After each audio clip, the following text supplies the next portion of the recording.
नमस्कार. आयुष्यात एकदा तरी फॉरेन टूर करायची हे आपल्या सगळ्यांचंच स्वप्न असतं, नाही का? पण विचार करा, तुम्ही एका सुंदर अनोळखी देशात आहात, मस्त एन्जॉय करताय, आणि अचानक लक्षात येतं की तुमचा पासपोर्टच गायब झालाय. अरे बापरे, हे स्वप्न एका क्षणात भयानक बनू शकतं. पण थांबा, काळजी करू नका. आज आपण याच विषयावर बोलणार आहोत की परदेशात पासपोर्ट हरवला तर नक्की काय करायचं. अगदी खरंय. आपल्या सगळ्यांनाच वाटतं की एकदा तरी परदेशात फिरायला जावं. तो विचारच किती भारी असतो ना. नवीन जागा पाहणं, तिथल्या वातावरणात रमून जाणं, हा एक अविस्मरणीय अनुभव असतो. आपण प्रवासाच्या तयारीत आणि प्रत्यक्ष फिरताना इतके रमून जातो की बाकी कशाकडे आपलं लक्षच नसतं. आणि अशाच एखाद्या मस्त मोमेंटला समजा तुमची बॅगच चोरीला गेली किंवा कुठेतरी विसरली आणि त्यात तुमचा पासपोर्ट असेल तर अरे देवा, काळजात एकदम धस्स होतं. सगळा आनंद, सगळी मजा एका क्षणात गायब होते आणि मनात फक्त भीती आणि गोंधळ उरतो. आता काय करायचं? कारण कसं आहे ना, परदेशात तुमचा पासपोर्ट म्हणजे फक्त एक डॉक्युमेंट नाहीये, ती तुमची ओळख आहे. तुमचं आयडेंटिटी कार्डच आहे ते. आणि तेच हरवलं की आपल्याला एकदम असहाय्य, हेल्पलेस वाटायला लागतं. हे टेन्शन खूप मोठं असतं, पण यावर एक पक्का उपाय आहे. ओके, तर मग बघूया की अशा परिस्थितीत त्या पहिल्या काही मिनिटांमध्ये नेमकं काय करायचं.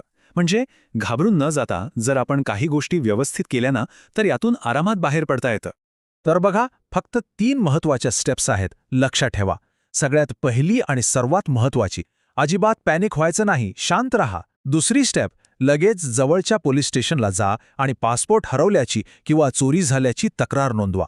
आणि तिसरी, सगळ्यात महत्त्वाची, त्या देशातल्या आपल्या इंडियन एम्बेसीशी म्हणजे भारतीय दूतावासाशी कॉन्टॅक्ट करा.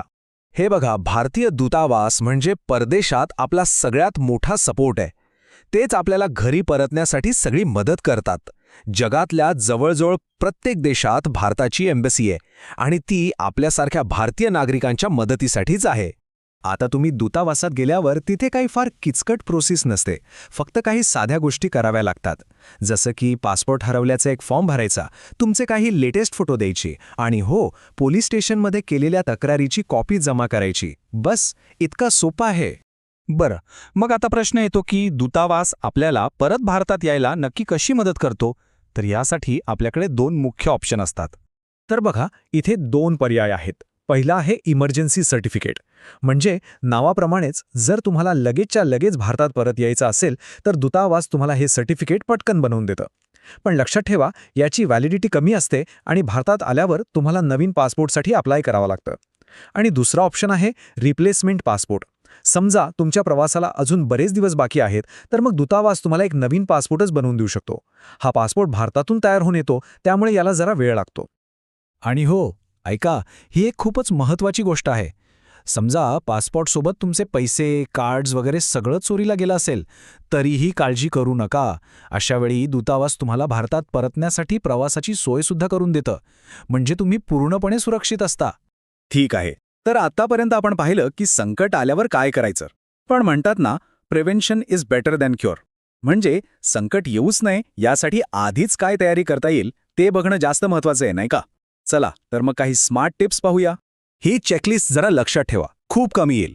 सगळ्यात पहिलं, तुमच्या पासपोर्टच्या कमीत कमी 2 फोटोकॉपी वेगवेगळ्या बॅगमध्ये ठेवा. दुसरं, एखादं दुसरं आयडी प्रूफ जसं की बर्थ सर्टिफिकेट सोबत ठेवा. तिसरं, ट्रॅव्हल इन्शुरन्स, हा तर हवाच, नक्की काढा. काही एक्स्ट्रा पासपोर्ट साईज फोटो पण सोबत ठेवा. आणि शेवटचं पण महत्त्वाचं, तुमचे पैसे एकाच ठिकाणी ठेवू नका. थोडे बॅगेत, थोडे खिशात, असे वेगवेगळ्या ठिकाणी ठेवा. बघा, ही छोटीशी तयारी तुम्हाला मोठ्या त्रासातून वाचवू शकते. म्हणजे थोडक्यात काय, तर प्रवासाला निघण्यापूर्वी केलेली ही स्मार्ट तयारी तुम्हाला एक टेन्शन फ्री आणि मस्त प्रवासाचा अनुभव देते. त्यामुळे पुढच्या वेळेस परदेशात जाताना हे नक्की लक्षात ठेवा. तर मग ही सगळी माहिती ऐकल्यावर तुम्हाला नक्कीच थोडा आत्मविश्वास आला असेल, बरोबर? मग आता सांगा, तुमची पुढची फॉरेन ट्रिप कुठे आहे? जिथे कुठेही जाल, पण आता पूर्ण तयारीनिशी आणि आत्मविश्वासाने जा. तुमचा प्रवास आनंददायी हो.